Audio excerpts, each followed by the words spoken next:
Well, guys, we had a good run, but it seems that the days of owning a Mac Pro in a home studio setting are pretty much over. If you've been a Mac user for a while, like I have, you know that when a new Mac Pro used to come out, that was big news for studios. You would get the new specs, how many plugins could you run, etc.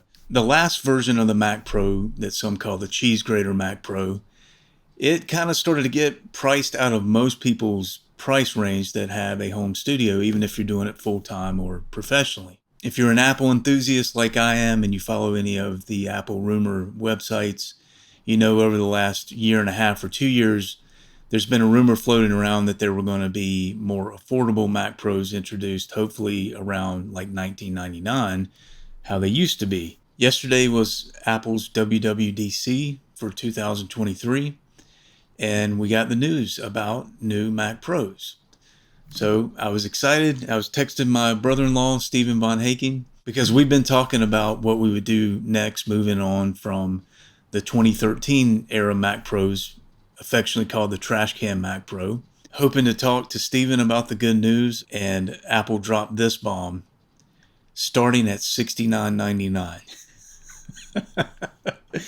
So I don't know where you're at in your musical career. I've been doing this for quite a while. I've thankfully been able to accumulate a certain level of gear, but I'm not interested in buying a $7,000 Mac Pro.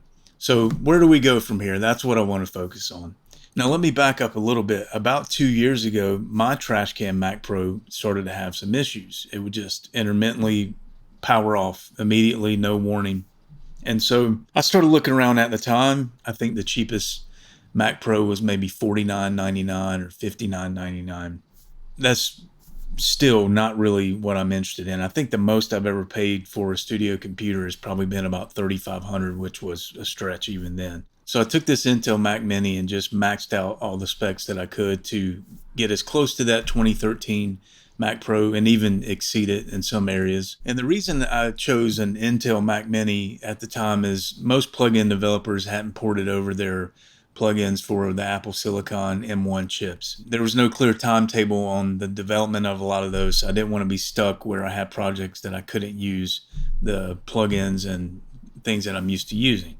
And a part of me wanted to figure out moving forward, I could kind of see the writing on the wall that a Mac Pro, even 2 years ago, might not be something that I would buy again.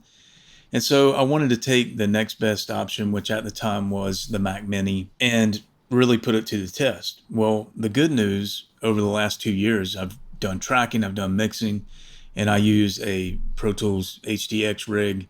So I'm tracking full drum kits, full bands a lot of the time, and it's held up great. And at the time, it wasn't even the latest Mac Mini, and definitely now it's pretty dated compared to what's available, but it's working great. So I wanted to make this video for anybody that has maybe used Mac Pros in your studio. You've been hanging on to a G5 Mac Pro or a trash can Mac Pro, and you're sort of holding out, hoping for the new Mac Pro to become affordable again, like had been rumored, but unfortunately it didn't happen.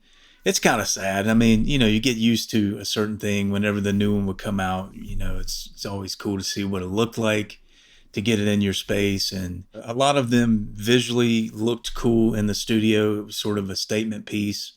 And so now, where do we go from here? Well, it wasn't available 2 years ago when I started looking, but the Mac Studio is like a Mac Mini on steroids, basically. And they also announced a new version of that yesterday with the new M2 Ultra chip. So if you're in the market for a new studio computer, I'd highly recommend you check out maxing out one of the Mac Minis or a Mac Studio. It's going to be way more powerful than whatever Mac Pro you're on if you don't have one of the cheese graters. And again, it's a bit of a sad day. It's, having the little Mac Mini or the Studio, not quite as cool as it used to be, but things in this industry change often, and it just is what it is. Now, if you do use Pro Tools HD system like I do, and you're wondering about PCIe slots, you used to be able to fit those into your Mac Pro in the G5 Tower era and before, and you can do that on the new Mac Pros as well. But if you're going to go with a Mac Mini or Mac Studio, you can just use a PCI expansion chassis. Sonnet makes some great ones. I have the Echo Express 3D, which has worked great for me for about 10 years now. All right, guys, I hope that's helpful. As always, I appreciate your time, appreciate you being here. And if you would subscribe, like the video, ring the bell. Lots more to come soon. Thanks, guys. Take care.